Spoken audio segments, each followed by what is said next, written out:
Hello, my friends. Hello, and welcome once again to Stately Von Manor. And it's Wednesday, which means it's Epic Comic Book Wednesday. Every Wednesday, I'll talk about a certain comic book, graphic novel, or comic book subject. Steve Donoghue, over on his channel, will talk about that same comic book, graphic novel, or comic book subject. It is the world's finest team up that we do once a week. And so today, on Epic Comic Book Wednesday, Roger and I have returned after being gone for a day. And we are going to talk about today one of the greatest runs on a comic book ever, which happened at Marvel Comics with a character called Daredevil and a creator named Frank Miller. You might have heard of Frank Miller. He was a big deal in comic books. He wrote Batman The Dark Knight Returns and Batman Year One and a bunch of other stuff. But he actually rose to comic book fame through his work on Daredevil. He started off as an artist on Daredevil, and then I think he plotted an issue or two or more, I don't know, and then started writing the book. And when he started writing the book, he was writing and doing the artwork. It was amazing. It was he completely transformed the character of Daredevil, and he turned the Daredevil comic book into a crime comic book starring, well, he's a superhero still, Daredevil, but he's kind of he's more on the vigilante side of superhero heroics. He's got his radar sense, so he's still got his superpowers because he's blind, Daredevil. And Frank Miller plays around with that in an interesting way in his set of comics. But it really is, it's the 80s, grim and gritty. And this is one of the comic books that kind of made the 80s for comic books grim and gritty. Because this was a dark crime comic book with a vigilante, basically. And it was amazing. And I have this series of comic books in a set of 3 comics. This is the Daredevil Visionaries Frank Miller series. It's awesome. They have an omnibus. Well, they had an omnibus, and I think they're reprinting it. It might have already come out. I don't have it because I have these. Eventually, all this stuff is going to be reprinted in Epic collections, but they're going to wait, I'm sure, until nearly the end of the Daredevil Epic collections to do it, just because this stuff has been reprinted so many times.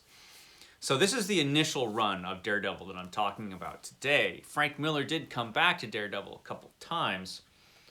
And in fact, the first time I read Frank Miller's Daredevil, I read this, which is when he came back. I think he was 86 when he came back. Let me just double check to make sure I'm not wrong. Yeah, he came back to the book in 1986 and did this story with David Mazzucchelli, Born Again. And this is the series of Daredevil comics that I first read Frank Miller's work in. I was 16 years old when this came out. 16? Yeah. I was 16 when this came out. And it was, this was incredible. And I think this is still probably his best work on Daredevil, actually. But we'll talk about that another time. We're talking about when Frank Miller first did Daredevil. And when he first did Daredevil, he worked on it as an artist. And his artwork in this book is fantastic. I think his artwork on Daredevil was some of his best artwork ever. It was just incredible comic book work. His art became a little, just the same way he's become a little, like this is from a period when his artwork was just a little odder. I liked the stuff he did on Daredevil, where he was inked by Klaus Janson. Klaus Janson. That was great stuff. And originally, when he took over this book, or when he started work as an artist on this book, the writer was, because I'm blanking out on the writer was Roger McKenzie. Roger McKenzie did the writing when he first started, which was on issue 158 in 1979. So that's when Frank Miller first got on board the Daredevil book. And this is great stuff. So even when he was just doing the art chores, the book was great. It became much better, but already at this point on the book, you've got Black Widow there, and Bullseye is already in the book, and yeah, it's awesome. And this is before he ever started writing it. I think he might have been plotting it at this point by issue 164. Am I wrong? No, not according to this anyway. He's just an artist here. But in these early issues, they redo the origin of Daredevil. They retell the origin of Daredevil. Yeah, some of the artwork is just fantastic. And so the ground was being laid for Frank Miller's writing on the book, which you get in this volume. This is Visionaries Volume 2. I actually do like that cover quite a bit. As odd as his artwork was at that point. So yeah, in issue 168, where we have Elektra show up there, we have Frank Miller actually writing the book. And that's when this book really takes off. Because we've got the writing and the art by Frank Miller. We have Klaus Janson doing the inking, and his inking is incredible. So you can see just the quality of the artwork there. And the story was really, really something. He did a lot of important things on this book. There's Bullseye. He created Elektra, for one thing, and a fantastic character, a character that Daredevil knew and was in love with at one time when he was younger, as Matt Murdock. So when he was just young and in college, he met Elektra, and Elektra went on to become a deadly assassin. And so much of this original storyline is about Elektra and Matt Murdock's, Daredevil's, relationship with Elektra. So he created Elektra,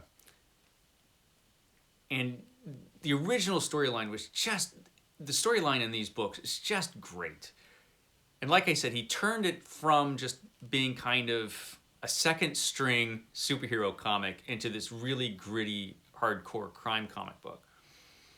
And Daredevil, he completely reinvented, really. He changed Daredevil from being one type of character to another. Daredevil, up to this point, I mean, the comic was good. I liked Daredevil. The character was a good character.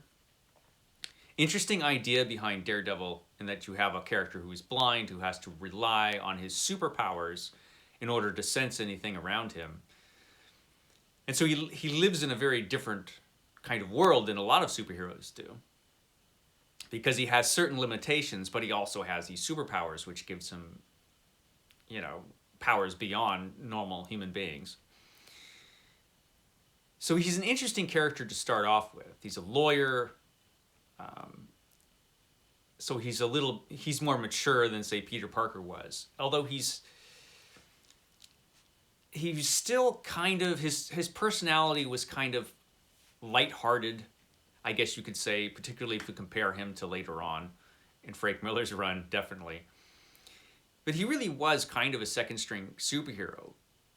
Created by Stan Lee, of course, and originally written by Stan Lee. Daredevil was not Stan Lee's best work. Stan Lee was not at his best on Daredevil, I don't think. And very often, I think, you would pick up Daredevil not so much because of the story, but because of the artwork. Because the artwork on Daredevil is frequently pretty darn good. But Frank Miller just completely transformed this character. Transformed his origin story, made the origin story more complex, added characters like Stick. And every time anybody's done anything on Daredevil since this run, this is the version of Daredevil that is influencing everything that they do. Because this, like I said, it completely transformed the character in the comic book. And so when the film came out, There was a movie about Daredevil with Ben Affleck, and I don't recommend it. But they did do a movie, and of course they did this storyline and completely demolished it. And of course the TV series was based on this as well. Everybody who's worked on Daredevil since has sort of been in the shadow of Frank Miller. No matter who it was, even if it was Mark Waid or somebody who was really, really good, they still were working in the shadow of this series of books because it was just that good. It was riveting stuff. The first time I read it, I had to find back issues because I was pretty young when this came out. He started writing Daredevil in 1981, so I was 10. And so I was catching up on this stuff later. And even when I was buying it at 16, 17 years old, some of these issues were hard to get or expensive. I remember that. Just because, you know, already this was so groundbreaking and influential, this series of books. He also made Bullseye, the character of Bullseye, much more frightening and serious.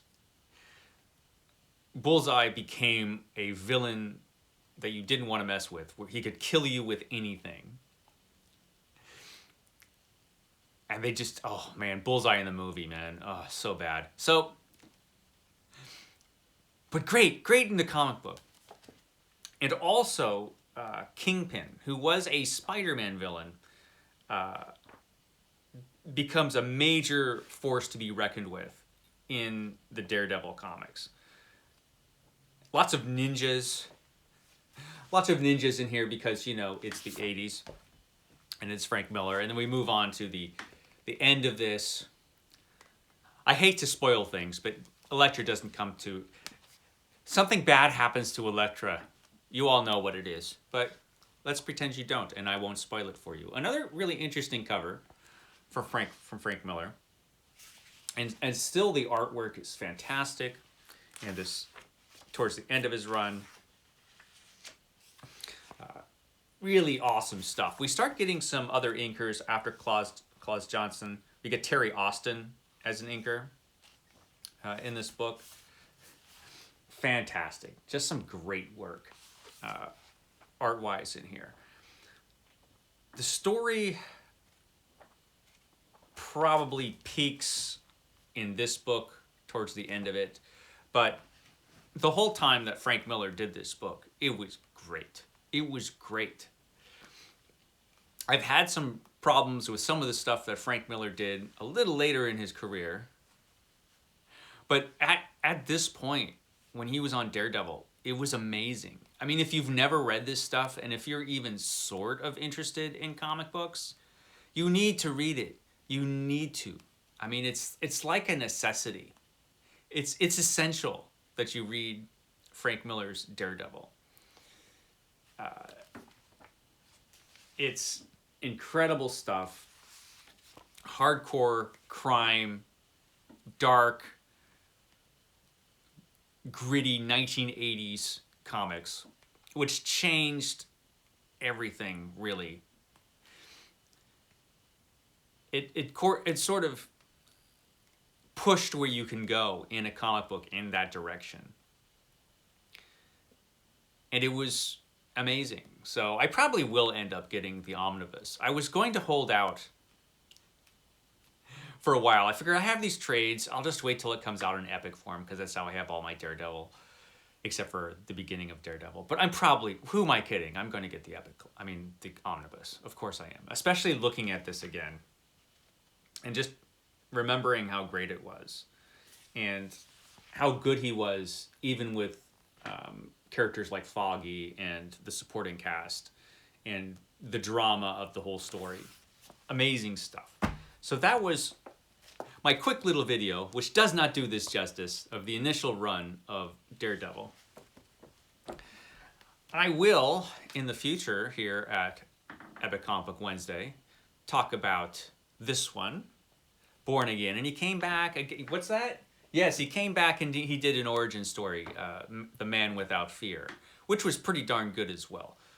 So yeah, we will talk about that in the future. That's all I have to say for the day. I will catch you next time.